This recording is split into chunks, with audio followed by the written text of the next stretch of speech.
விருச்சிக ராசி என்பவர்களுக்கு அடியனின் 2026 ஆங்கில புத்தாண்டு நல்வாழ்த்துக்கள். இந்த 2026 பிறக்கக்கூடிய தை மாதம் விருச்சிக ராசியினருக்கு எப்படி இருக்க போகுது அப்படின்னு பார்த்தோன்னா ரொம்ப ஒரு நல்ல விஷயம்னு சொல்லலாங்க.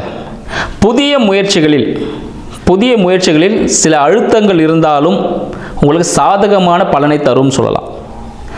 ஏன்னா 3ஆம் பாகம் அப்படின்னு பார்த்தீங்கன்னா அதில் சூரிய பகவான் இருக்கார், சுக்கிரன் இருக்கிறாரு, செவ்வாய் புதன்லாம் இருக்காங்க. இவங்க 4 பேரும் 3ல் இருந்தாங்கன்னா என்ன அர்த்தம்?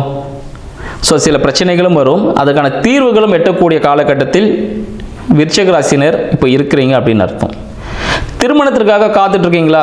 அதுக்கான முயற்சி இந்த மாதம் ஆல்ரெடி நீங்களாம் நிச்சயதார்த்தம் முடிஞ்சிருக்கும். இப்போ டேட்டு குறித்து வச்சுருப்பீங்க ரெடியா, எப்படா தை மாதம் பிறக்கும், பத்திரிகை அடிச்சு கல்யாணம் பண்ணலான்ட்டு. உங்கள் எல்லாருக்கும் திருமணம் செய்வதற்கான வாய்ப்புகள் இந்த மாதம் காத்துட்ருக்கனால நிறைய விருச்சிக ராசி என்பவருக்கு திருமணம் முடிந்துடும் அப்படின்னு சொல்லலாம். திருமணம் முடிஞ்சால் அடுத்து என்ன எல்லாரும் கேட்பாங்க, குழந்தை தான்ட்டு. ஸோ குழந்தை பாக்கியம் இருக்குமா? கண்டிப்பாக இருக்கும்.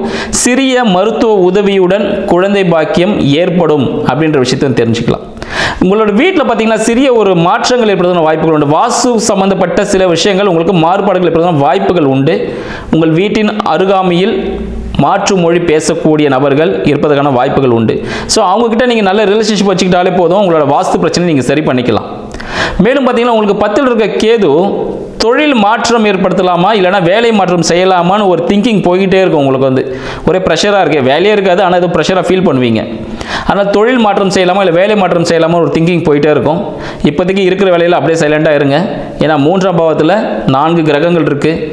அது ஒரு கிரகம் செய்யின்னு சொல்லும், ஒரு கிரகம் செய்யாதுன்னு சொல்லும். அப்போ பார்த்தீங்கன்னா மேக்ஸிமம் உங்களுக்கு லாஸ் கிடைக்கிறதுக்கான வாய்ப்புகள் அதிகம்.